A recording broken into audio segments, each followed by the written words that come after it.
Во екот на сезоната приполни се аранжманите кои ги нудат туристичките агенции за летување во странство и понатаму најактуелни се островите во Грција. Цената иста и посе изгледа значајно им одговара на граѓаните, па за штедата наместо на некоја од македонските дестинации, тие ја оставаат кај јужниот сосед.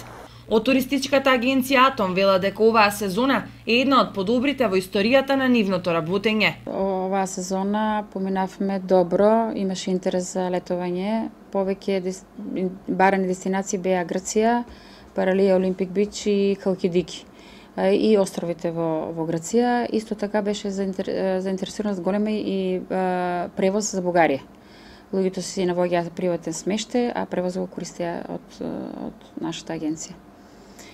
Цените се беа како ланската година, сега за септември се најавува намалување, али интересот е голем за летување во Грција и Бугарија, па не знаеме точно дали ќе има намалување на цените.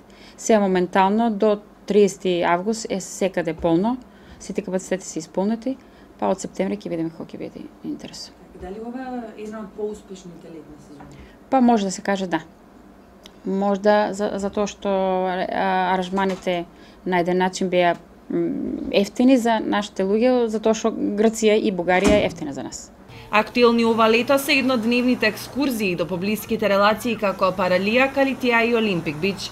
Доста сме задоволни од еднодневните екскурзии, доста луѓе одат, бираме повеќе дестинации, нудиме повеќе дестинации за да, ако некој не може да иде за Грција на море, барем сега за еднодневната да видат да се искапат и така.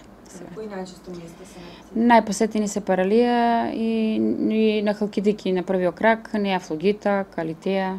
Јорданова додава дека во моментот пола од резервациите за во септември се веќе исполнети, па оваа летна сезона посе изгледа ќе трае до октомври, ако временските прогнози останат во подем како што најавуваат метеоролозите. Но и во случај на евентуални заладувања, грчките острови кои се под тропска клима и понатаму ќе останат предизвик за